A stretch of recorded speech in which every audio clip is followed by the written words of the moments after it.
Great. So we'll dive in because I know we have a lot to go through. A few more people probably trickle in. But for everyone here, I'm going to introduce you to Holly. I met Holly as Holly Burns, but Holly Navarro, who is one of our Mastermind members, and she's a Rainmaker alumni. A little bit personally about Holly, she was one of my first Rainmakers that I individually coached. And has been having such amazing success. So it's an honor to bring her on here to just talk about her journey, give you a little insight on what it's like to, I mean, she knows very firsthand what it's like to be in your position. And has since, we'll talk about a little bit more, but has since scaled, has her own standalone space, has employees now, which I feel like has been super fast. So Yeah, that's crazy. Holly, I'll kind of hand the floor to you if you want to just introduce yourself, give us a little update or background on your kind of career as a physical therapist, early years, and what made you really shift into starting your own business. Yeah. So was a dancer, and so I knew when I got into PT that I wanted to specialize in treating dancers. And I was actually really grateful to be with a small private practice initially in my first part of my career. And so for the first 10 years, we thankfully did prioritize quality care and specializing in whatever it was that you were passionate about. So I had the support to when I felt like I was ready, start branching out into the dance world. So and on top of that, they actually also supported me having a little side hustle and being able to. I kind of had like the best case scenario, but I was able to do all of that within the walls of the clinic I was working in, because I was also bringing in people to the insurance side of things and, seeing people on the side as well. And obviously just, I was very respectful of, my work time versus my side hustle time. So that's how I kind of started getting a following as far as dancers were concerned. So I had my side hustle for probably close to 6 years. I was with that practice for 10 years. And toward the end, I mean, I had gone from clinical director to part owner, and the company was just not really going in the direction that I wasn't in alignment with where the company was going anymore. The other owner wasn't really listening to me, and so I had a month where I saw like 30 of my personal patients, and I had my own patients at Robbins where I was working saying, you could do this on your own. And so I started thinking about it, and I actually had a good friend of mine was a Mastermind member at the time, and continued, saying, you should do this, you should do this, you should do this. She finally got me in touch with John and set up a phone call, and they were like, yeah, I think this is the perfect time for you to do this. So that's yeah, kind of 10 years in a blip, but Yeah. yeah. Did you feel like it was the perfect time, or did you still have doubts and regrets? Definitely no regret. No, definitely no regrets. I There were a couple other things going on in my life that made it kind of the perfect time. I knew, so I was going through a divorce, but that I was moving in with my mom, so I didn't have a mortgage to pay. I knew I was getting a settlement out of the divorce, so I was like, well, I could, I really had all the liberty. I know this is like I know it's kind of like putting a knife in other people's back a little bit, or Well, heart, I guess. But I mean, I think I'm going to whatever, stop you for a second. yeah, yeah, That like you're looking at it as like, oh, there was like a lot of these other things, but I mean, because I also feel like I went through this with you, hmm that you did. emotionally you were kind of a wreck. Uh-huh. Which I want to highlight a little bit Yeah. because I think that's where a lot of people on this call feel it as well, is that like you did have the security of living with your mom, not having the mortgage. So like financially you had stability, but that was probably the only stable thing in your life at Yeah. that point. True. So Yeah. that there was like a lot of this heaviness, this rockiness that you were trying to navigate while trying to get over some of the like fear of starting a business, learning how to Yeah. sell, going off on your own. So I want Right. to highlight that as well because you're making a That little yeah. too, you made it a little too rosy there. No, thank you. Thank you for saying that because it is true. I without this program, I truly 100% would not have left my job and I would have been floundering because they ended up going bankrupt. But Oh, wow. two, I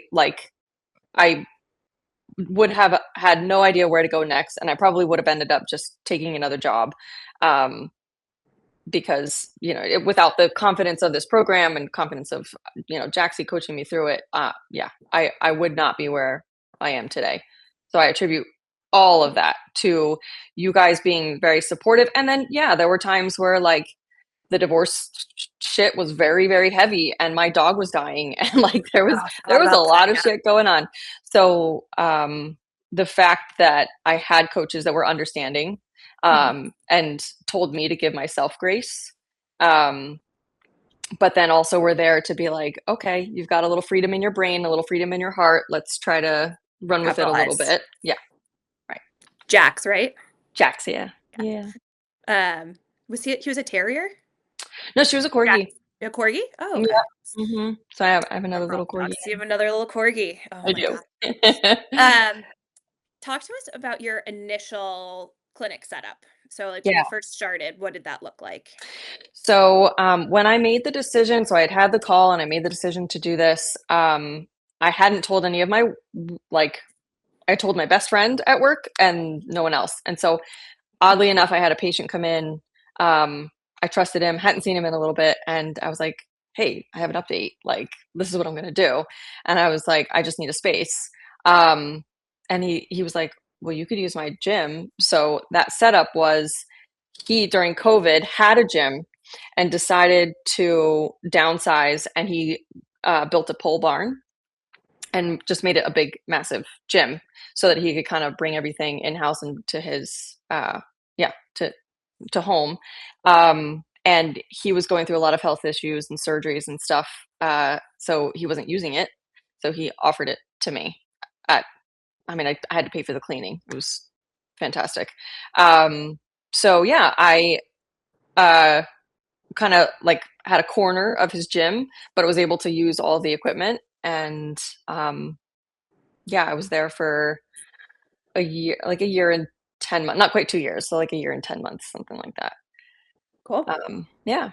And after that, year and 10 months, hmm what made you take that next step?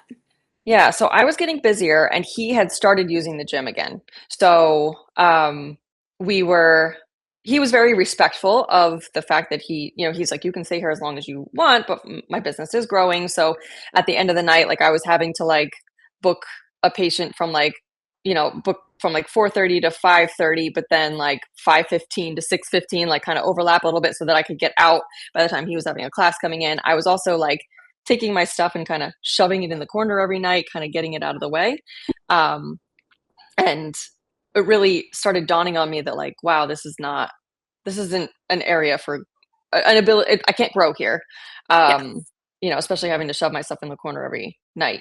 So I did start looking for more space and knowing that I was getting busy enough that it was, probably hiring was on the horizon. Mhm. Um, So yeah. Do you want me to go into like where I found my next space Yeah. was? Yeah. So I think and a lot of us, we see this just like the natural trajectory, but it's, I think, great to hear of you had a space that was like good enough Mhm. and it was doing its job and you were able to really set that solid traction. And then once it got to that point of like, okay, you have this repeatable process, you're able to build a little bit of equity in the business, Mhm. then it was like, okay, now we can take those next steps. But like you're able to make it super successful in like a good enough space. Yeah. Oh, totally. Totally. And that's um yeah, I think you just always have to like have an open mind and ask and talk to people because if I hadn't said those things to that person that morning, and I'm also a God-fearing person, and I had actually prayed that morning, like, hey, God, like, if you have a space for me and this is supposed to happen, let me find out today where that's supposed to be and I will know. And then that happened. And so when he said that, I was like, oh my gosh, like, do you know I prayed about that this morning? So so it was a really cool all-encompassing moment, but you just have to like have the conversations and just put it out there. Don't be afraid because you never know what's available Yeah, until you talk about it. until you talk about it. And like Yeah. sticking with the space, talk Yeah. to us about finding your standalone space and kind of that process.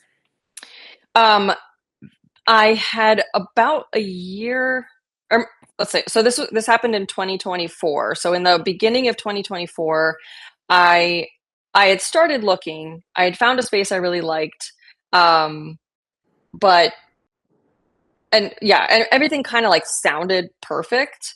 For whatever reason, I didn't move forward on it. Well, I know the reason now, but I didn't move forward on it, and I had I had thankfully met the love of my life, and so I knew we were going to be getting married that year. So I was like, you know what? Let's not add in another component to this. And so I kind of like let that fall to the wayside, and I was like, in the fall, I'll revisit this new space thing. In the meantime, I when I first started out my business, of course, I'm making connections and trying to like get with other independent practitioners, and so a friend of mine had hooked me up with a local chiropractor. And when I'd gone into this chiropractor, he was gracious and like we had a professional relationship. He treated me for free just to like build that camaraderie. And he had actually taken over the space next to his and was building it out for a PT. I didn't approach the subject at all because I was like, I just started my business. I don't want to be hired by anyone because that's what it seemed like he was looking for. So I just kind of let it be. And I continued going and seeing him, and thankfully, I probably wouldn't have if he wasn't treating me for free. And so I continued seeing him, and about a year and a half later, that space is still vacant. And he was having a day where he's like, I don't even know what I'm going to do with this space. I might even just close up the wall. Like, I don't know. He's all over the place. So I looked at him and I was like, should we talk about the possibility of me being there? And he's like, yes. So yeah, so we talked, we came up with an agreement for how that was gonna go. We agreed to keep our businesses separate. Um, and so yeah, so that was 20 yeah, 20 end of 24, Into um, 25. into 25. Yeah, so when then I opened up there, March of 25, uh, and here's where the lesson is, don't think too small. And Danny and the other coaches, like, they say it all the time. My husband was like, Oh yeah. you're gonna grow out of this in a year, and I am moving into a new space in under a year. So don't dream small, dream big, Yeah. and know that I know that it had can happen. I had the exact same experience with my standalone space that I'm now my like OG location, which I'm now moving to triple the size. But I remember looking at this 1,000 square foot space. It was just me, and I was like, Hmm. "Oh my god, this is way too much." I was Hmm. my rent was $3,000 a month, and I was like, "How am I going to cover this?" And within 6 months, we were bursting out of it, Yeah. and we've had to make it work for the past 4 years. But Right. um, the 1,000 square feet that looked so daunting. I mean, you're saying it right now. You have Yeah. you blow out of it so fast. Yeah. Yeah. And because even just the energy of moving, I mean, by the time I was in this current space, my books were already full. Yeah, Um, so even just that energy brings growth. So yeah. yeah. Thinking back to like the early parts of your practice, how do you feel like the first? So I know you had like a pretty great following, Yeah. but how do you remember how you got your first few patients after you like went full all in on your business? Yeah. I mean, I followed like the 90-day uh Sprint. marketing sprint as much as closely as I could, and I revisited some of my connections and studios, and I did a ton of workshops and offered was offering discounted evals, and even through that I started getting some parents out of that too. And um I think that actually opened the door as well to some of the parents saying like, oh, well, now that you have more time and you have more, um, yeah, kind of resources, then maybe I can come see you too. So that was helpful. But yeah, the workshops and the community building, it is a little different for my practice just because I was studios are a little bit fewer and further between. Mm-hmm. Kind of than gyms. It's not At like there's a gyms. gym on every corner. So it was a ton of manual reach outs and emails and just trying to take workshops Yeah. anywhere. Like because people would travel for what I do. So um yeah. This goes to a question that Gabe actually asked Okay. about, and Gabe, I don't have it pulled up. Actually, I could pull it up on my phone. I'm like, I don't know how to multitask multiple things here. So let me just make sure I ask this appropriately. So the question Gabe had is, you talk about doing performance workshops on your website. Mhm. And could you elaborate on what these workshops focus on, how you get your attendees, and the process for reaching out to different teams or studios to schedule them? Yeah. Um, so where I used to work, we called it a captured audience workshop, meaning you're contacting the owner. Like I contact the owners of the studios, and I try to get their buy-in. Now, usually it's because someone's heard about me. They've come to me. I'm like, oh, great. I didn't know about this studio. Or, hey, can you get me in touch with your studio owner? I do workshops, and try to make a warm connection. But I kind of I talk about injury prevention. And so dance studio owners are always worried about that injury prevention aspect because they want their dancers competing, they want their money, they want, they want them to stay in, just like a gym owner, right? Um, but they're actually like competing, and that's worth a lot of money to them. So anytime they can keep their dancers going, then they're they're motivated by that. So I um, usually start with like a general injury prevention one. So I'll kind of hit the main things that I typically see in dancers that are weak or an issue. Um, and kind of get a warm introduction that way. And then I say, hey, I also do like body part ones, just like, again, just like everything else. I just am very specific to the dance aspect of things. And so it's like I do an ankle or a pre-point. So like going up on their toes, like a pre-point workshop. I do a turnout workshop. I do so I then start introducing series of workshops, which are usually pretty enticing, um, So keeping because it they're like like, highly specific to right, that. Yep. yes, yeah, yep. Did that answer your question? But I was trying to, and I'm glad you're on this call because my son plays a lot of sports for a lot of different teams. Hmm. I'm trying to apply. I'm not a dancer, never was, never will be, but I'm trying to, and they're one of the hardest people to treat, in my opinion. So good Yeah, for you because 6 to 7 days a week of dancing, and then they're injured and they want you to fix it while they continue to dance. It is tough. exactly. They're true athletes. Right. So trying to get in with his coaches to say, hey, this is what I do. They know what I do for a living, but how can I get in with this public school system and approach the coach to say, could I do an ankle workshop for your volleyball players, for your, shoulder for your basketball players? How would you recommend that I approach that?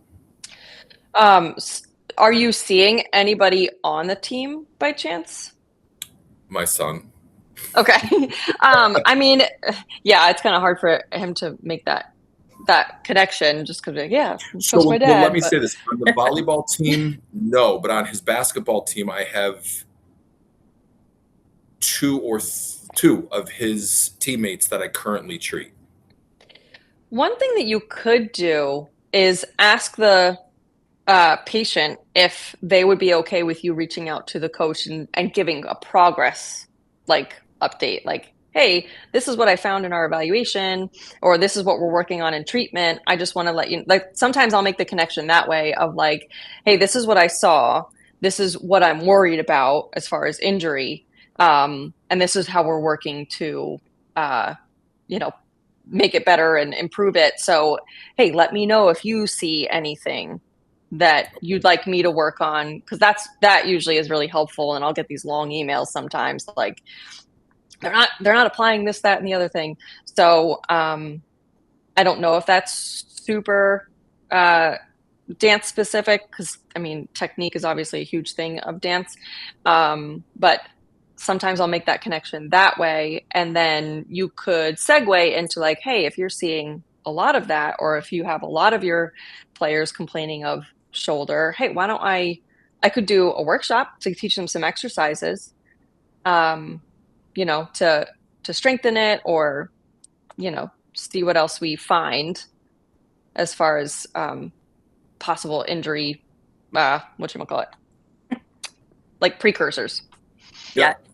I think a lot of like what you're saying too is connecting the dots for the coach or the studio owner of like for us we're like, oh yeah, we can do a shoulder workshop, and like in our heads we know exactly, like for volleyball players, exactly why we would want to do an overhead workshop, but it might not fully translate to them. It's Mm-hmm. like, you can connect the dots of like, if there's weakness in that overhead range, like there's increased chance of dislocation, or they're not going to produce as much force.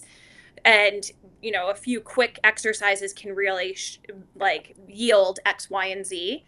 And it's like go in with the like estimated outcome and make it outcome driven. And then a coach or a studio owner is like, oh, we want that outcome, instead Mm-hmm. of just pitching. And it sounds like what you're doing, Holly, of like making it super specific, will help gain that buy-in from the other Mm-hmm. person. Right. Yeah. Okay. Carly, do you have a question? Holly. Hi. So are you at a point where you're charging for these workshops? Great Good question. question. Yes. So I always charge for my dance workshops. Um, and I charge, well, it's probably going to go up again, but I charge like $400 for a 90-minute workshop. Um, That's I to the studio, correct? Yes. Okay. Well, and I let them decide if they want to charge their students, or Yeah. if they want to pay for it. That's up to them. Um, but that's because it's my reputation, and it's very specific, blah blah blah blah. I will say that since hiring a general orthopedic PT and trying to build his schedule, I do not charge for those. Or we tell the gym owner, feel free to charge just to get some buy-in, and make sure that people show up, and we'll split it. Yeah, and it's like $20. Like, sure, give me $10 of that, just to keep people accountable to showing up to the workshop. But if I'm, if I were gonna, yeah, it kind of, it's tough, because I have a specialty that not a lot of people have. So I was able to, I actually opened my business so that I could start charging for my workshop. So I didn't want to, like, and that was like my side hustle aspect. So as far as just trying to like get my name out there and get elevation physical therapy out there and get that reputation, I might change my tune a little bit if I'm just trying to build a schedule. Is that helpful? Yeah, that is helpful. I'm I'm targeting like people that love the outdoors. Mm-hmm. So I'm also a former dancer. Oh, cool. um, yeah, but more like climbers, surfers, bikers, runners, yada yada.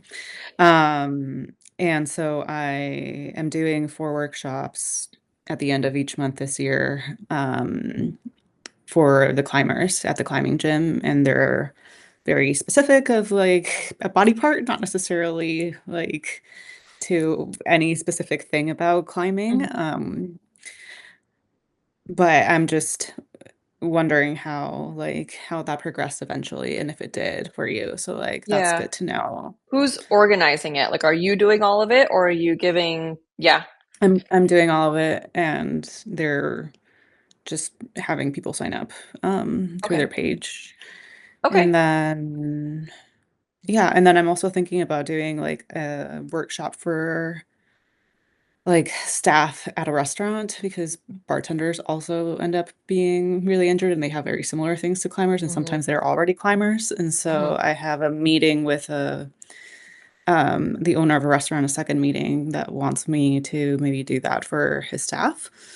Um, and so I'm also wondering, like, how do I like expand this out to like other restaurants? Because I've been meeting a lot of restaurant owners and bar owners, and I'm That's like, okay, cool. universe, give me the fucking like Right. industry, sure. I don't know what I'm doing, but I'll take it. Yeah.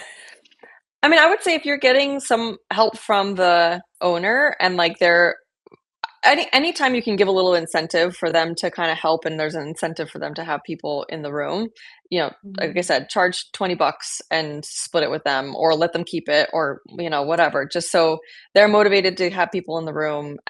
And then you're a little bit more likely to have, people who sign up and actually come, Okay, but keep it great. minimal, you know? Yeah. Okay. Um, Thank you. Liza, we'll get to your question, but just kind of like on this topic and like listening to you, Holly, of saying like, oh, my prices might go up. How have you seen your money mindset shift over Mm. the past few years? This is like not a question I actually gave you, so I'm putting you on the hot seat with this. No, it's so interesting. Do you remember? I don't know if you remember, but like when you looked at me and you said you're going to charge 199, and I was like, Oh no, I okay. remember. Yep. I was like, are you sure? I think now what I say, I prompt it, and like Gabe's laughing, Carla's laughing. I prompt it to be like, I'm gonna give you a number that makes you want to throw up. So like your reaction's normal. So yeah, I do. Yeah.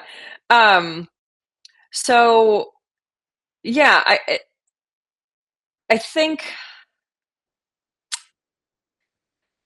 I don't know. I have totally encompassed the fact that like yes, totally worth I'm totally worth that amount of money.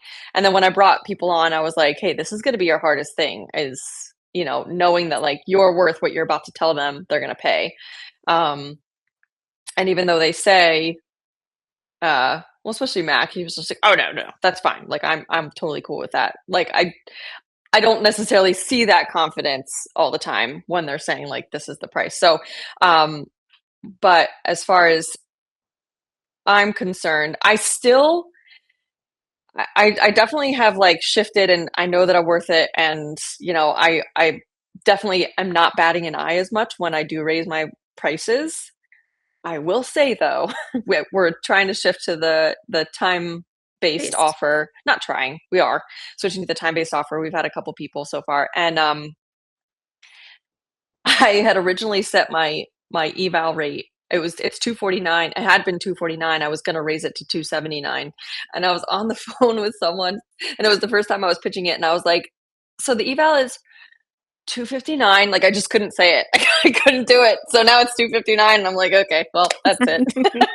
So, it still happens cuz that definitely made me want to throw up. So, um but there are still some moments here and there. And I think more so if it were just me, I would probably have done it, but then also knowing that I do have other two new employees, two newish employees that are still finding their way.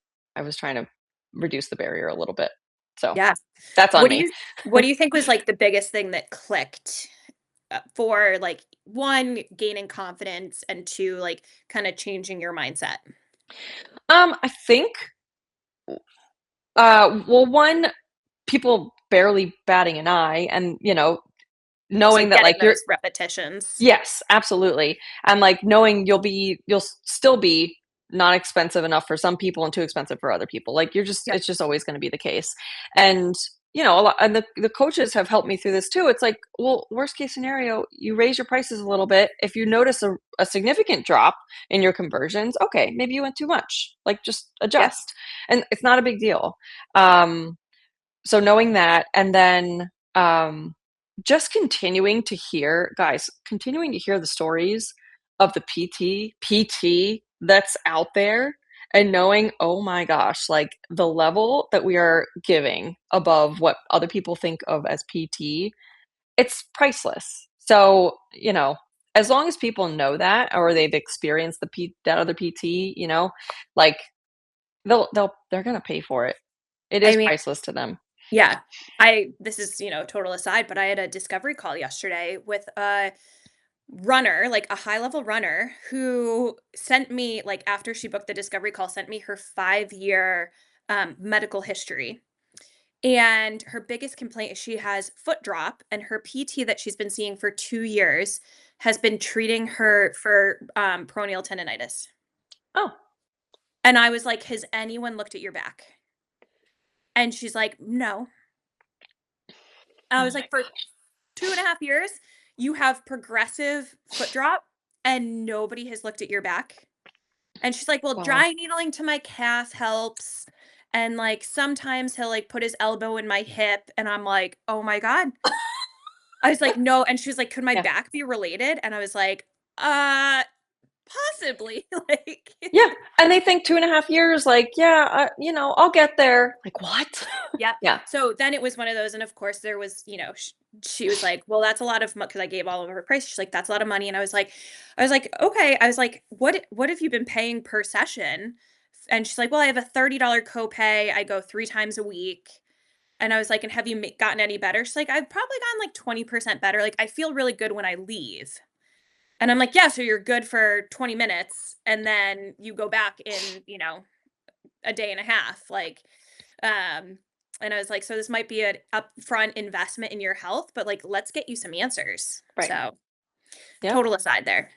No, it's proving the point. Like, you guys are worth it because no one else is giving that care. Yeah. More attention. More attention. Yep. Liza, I know you had a question, so let's answer that before we kind of pivot a little bit. Yeah. So yeah, and my initial question was the same as Carla's, so that answers that. But I think I've tried to work in the running community. And Holly, I live in Sacramento, so Okay. yeah, you're not far off. And I think you're thinking of the last call was with Kim. oh yeah, I'm in New Jersey. I'm very, very far. Yeah. Never mind. I'm thinking of another. It's all good. Yeah, It's all Kim- good. Kim But is somebody in even mentioned there's Sacramento. one in Sacramento who treats dancers, and I'm like, maybe that's her. Oh, cool. So never mind. So I'm trying to get some sort of a niche going, but I mean, at what point? There are some bartenders I can work with. So Carla actually like brought that up too. I need to get in on that. But then I've got acro, some climbers. Unfortunately, those are the type that are a little more laissez-faire on their commitments. So setting up workshops with them is a little harder because they just flow with the wind, or they stay still because there's no wind. So I think my point is like I think I can make a good headway with the acro community or with that community, but I guess my question is like how far should I go into a niche before expanding the workshops just to literally anyone, just to get name out there? How long have you been in practice? With this, it's been like a year and a half. I'm just shooting out of a gym right now, so that's given me some, but everyone's second wife or husband is their trainer at that gym. So it's a little hard to like steer them away. But yeah, the acro community and the climbing community have been a little harder to get into because the gyms won't let anyone in for a workshop. They don't do so far, the ones I've checked. What do you mean by that? They won't let anybody in for a They workshop? don't let any like third party come in for anything. It has to be an employee of the gym. Okay, I gotcha. So you can't hold any workshops there. Not there. Right. So Right. yeah. And their only means of advertising, which I can go on Instagram and stuff like that, but is like putting up a poster, one of 75 on this little wall. So it's not like you stand Right. out too much.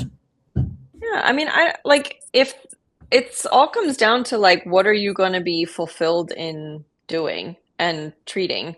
So, I mean, yeah, in the beginning, of course, I took just about anyone, Yeah. you know, like I was building a reputation that way. But the further along you get and the more your name gets out there and the more you keep pressing that message, it'll come. Yeah. It does take time. I mean, if you're passionate about the outgrew community and you feel like you can be fulfilled that way, I mean, sure, head that direction. But if your niche is really like your passion is runners, someone knows a runner. Everyone knows a runner. Yeah. You know, so especially it's a mental illness here. It's finding the in, and also Mhm. I think if you're getting stalled from the gyms, it's like, okay, so now we have to look outside of the gyms. Yeah, the clubs. You go to the club. Yeah, get to the clubs, get to the running specific stores. Well, I've done one workshop there. They have literally about 15 events each week. So they have 2 event planners for like 4 stores.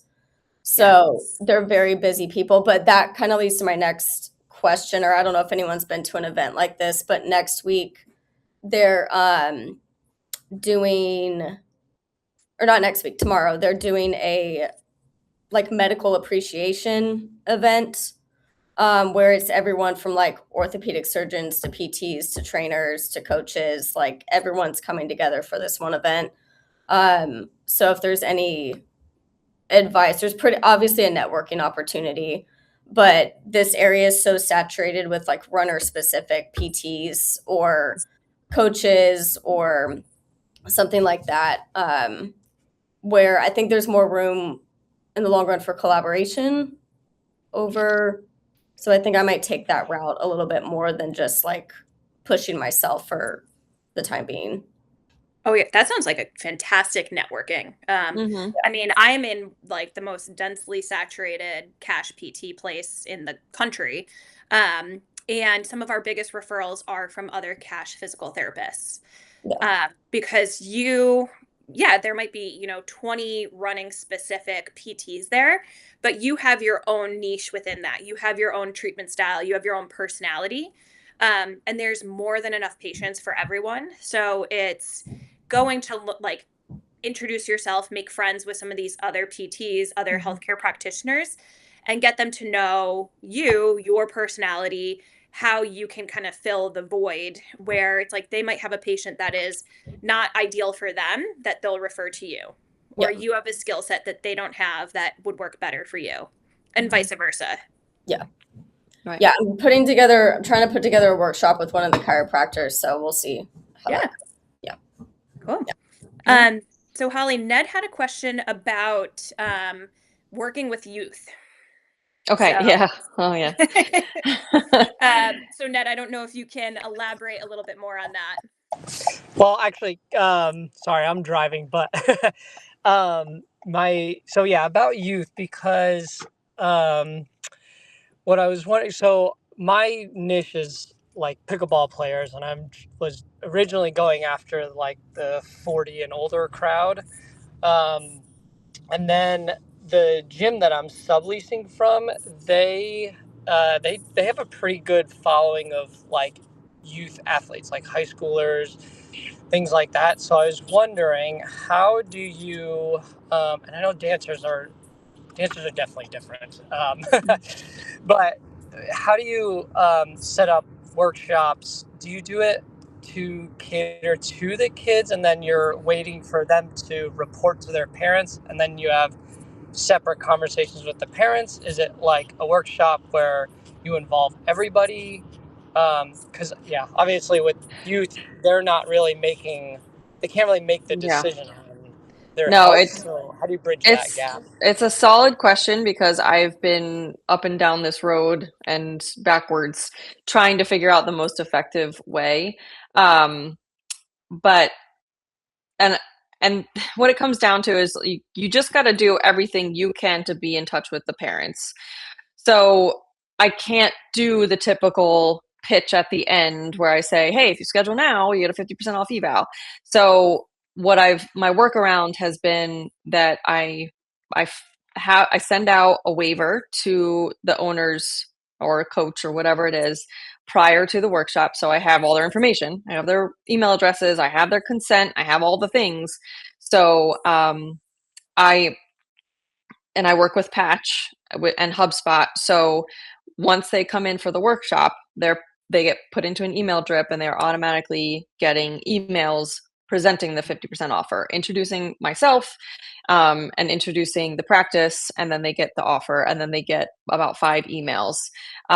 So even before, Patch and everything, I started doing something like that. I would do a follow-up email, just introducing myself, going over what we went over in the workshop so that they know, because I was giving the kids a paper to like bring home to their parents, and like there's just no way that's making it to their parents. So so that's how I've done it now. And it's not always 100% successful, but sometimes I get a patient or two out of it. If I've been at a place a few times, definitely my name has come across their desk a few times. So then that's when I start getting some responses to the emails. So in that process, it's really a game of patience and consistency, and just continuing to have your name go across their email.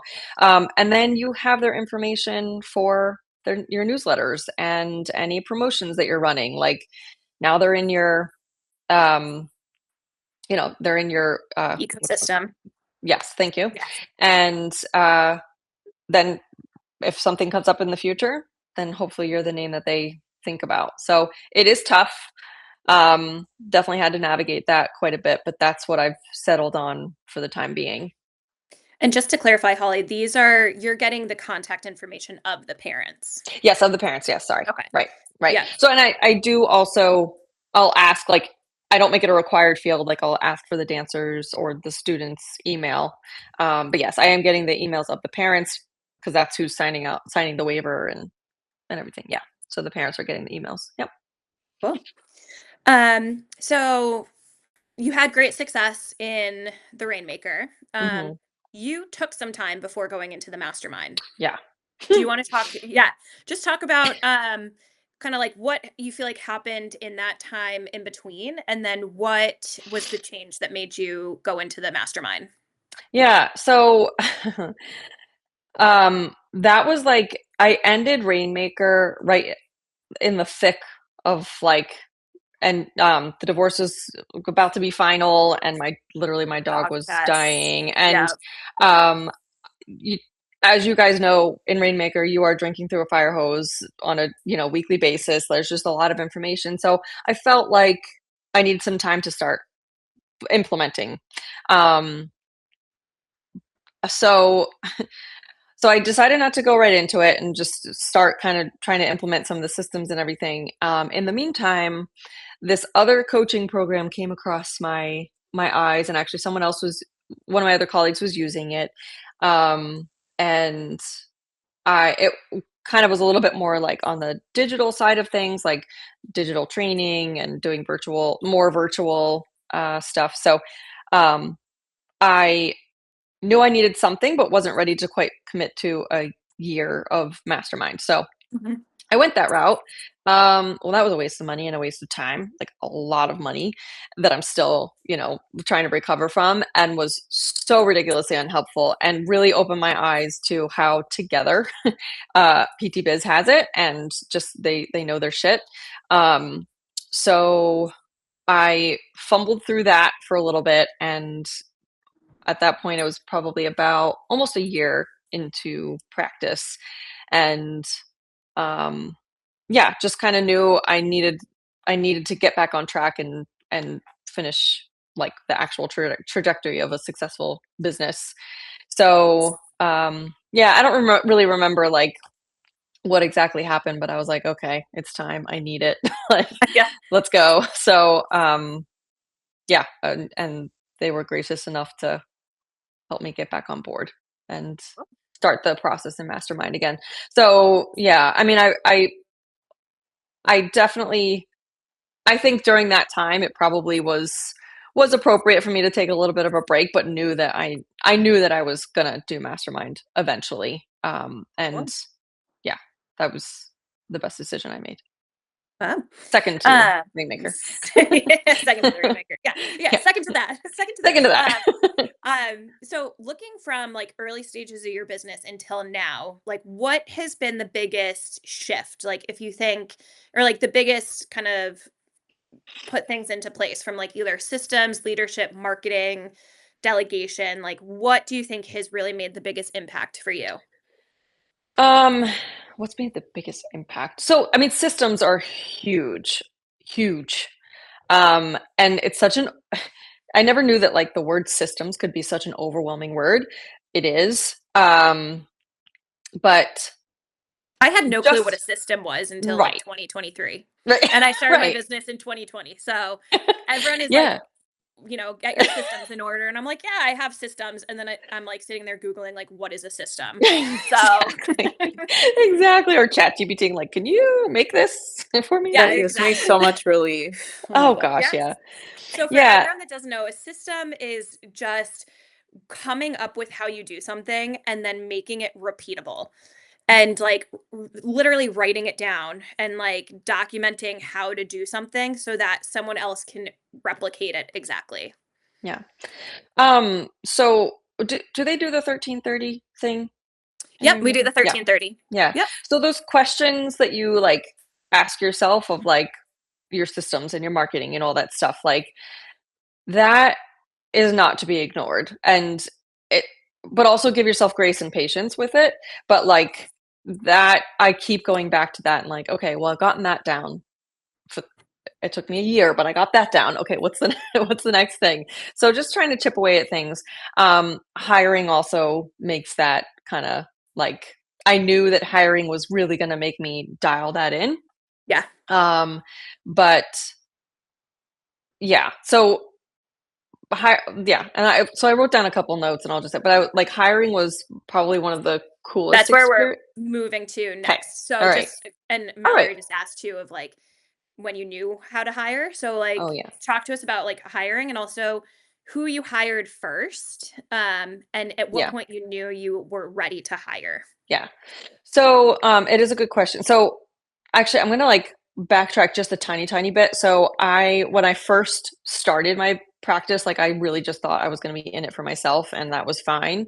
But I had my like I was in Mastermind for a year, and so you have like a kind of a catch up meeting every year. And so I had a meeting with John, and I asked him the same question, and he said, when your books are like consistently 80% full or so, something like that, or 90% full for 2 months, and that's where I was. So like I knew when I had this number of patients, month after month, that's when I needed to start looking. Well, no, you're supposed to start looking before that, but that's when I knew I needed to hire. So uh I like I thought I wanted to be in business for myself. I was at a Mastermind event, and on just one of the presentations they were talking about like what the different levels of business building looks like and what that means. And so I kind of at that event realized like our family goal, me and my husband's goal, is to like have a farm out west. And I originally thought that I wanted to build my practice to a point where I could sell it and then live off of that. But I realized like I don't really want to be out of the loop. So I want to build my practice to a point where I can manage from afar, and be an actual like contributor to this goal that we have, and realize like, yeah, I actually like this isn't just my little hobby. This is something that I could build into something really cool and actually like support us as a business in our goal of moving. So that kind of catapulted things. And then yes, I think as soon as I got home and had that goal in mind, my practice like just started exploding. It's kind of crazy. I don't even think I really did anything different. It's just that energy was out there. Yeah. It's like that weight was lifted. Right. And knowing kind of where I wanted to go. So that changed things for me too. And then, having my books be full for a couple months. And so I did start putting it out there that I wanted to hire a PT. I also, so in all reality, the first person I hired was a marketer, which she helped me a lot with that. She was helping me with like LinkedIn and social media and stuff, trying to get the word out there, to hire someone. And then I actually approached, so this was part that was like really cool, was I, at Robbins, my last job, I had some people that I really loved working with. And I finally was at a point where I was like, I could actually offer one of my friends who I loved working with and who I trust as a PT to come work with me. And that was like the coolest feeling. And so my husband and I went out to dinner with him and pitched it to him, and had multiple conversations about it. And it's funny because like maybe in June or something, it was not the right time for him. And so he's like, it's not a if, it's a when. So I was like, okay, I just have to be patient. And yeah, so a couple months later, his practice was going to be closing down. He was a clinical director of a clinic. They were going to be closing that down, and he reached back out to me and was like, so when's my Nice interview? job. And I was like, oh, are you really kidding me? So that happened. And then just through the marketing aspect of which I highly recommend, like get a fresh out of college person. Or I had a communications and marketing major who came to work with me cheap. And that was extremely helpful in that aspect of trying to get the word out there. So through one of her posts, I had a dance PT reach out to me, who was willing to do part-time. So yeah, so I was freaking crazy and hired 2 PTs at once.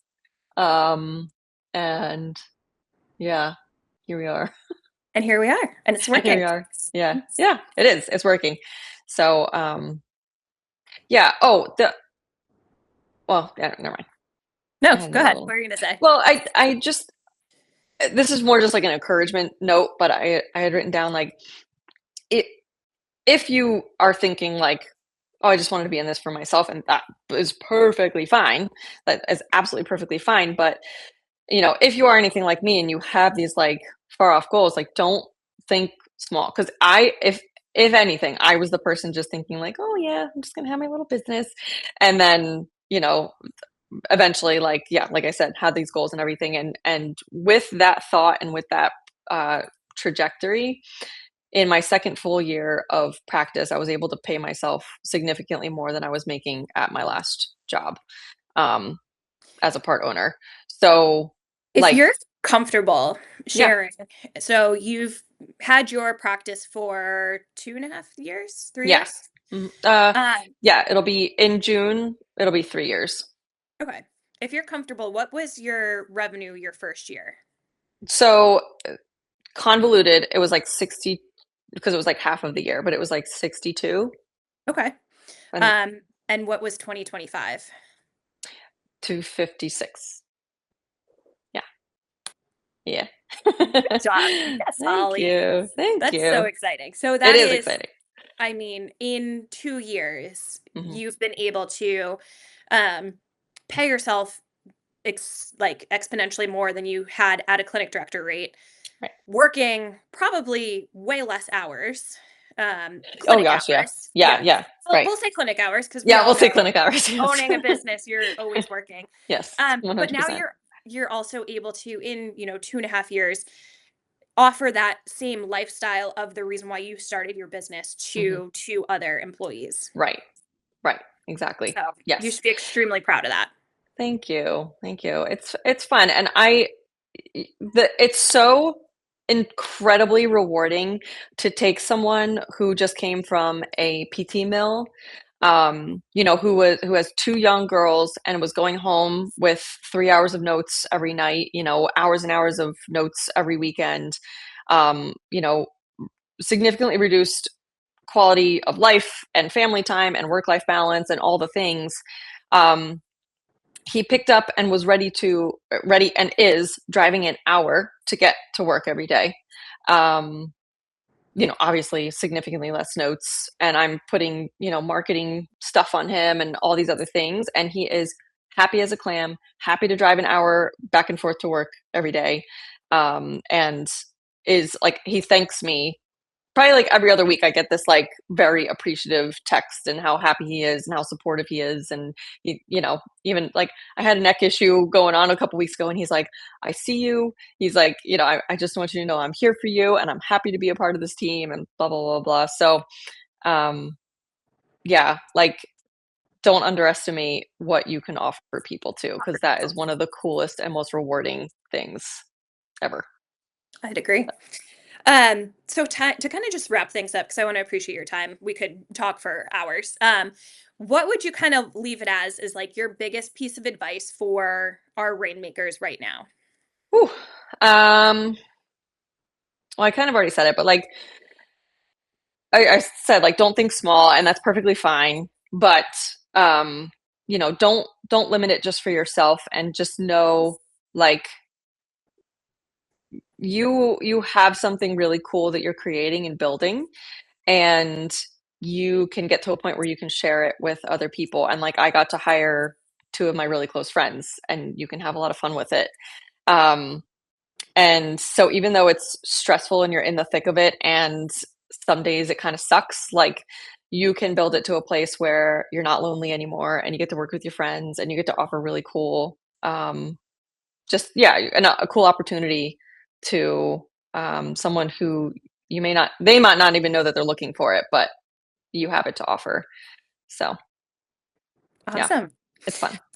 And Holly, I didn't even ask, like, can you share the name of your practice? Oh, yeah. Where you're located, Yeah. And how people can kind of follow along with your journey on Instagram. Yeah, cool.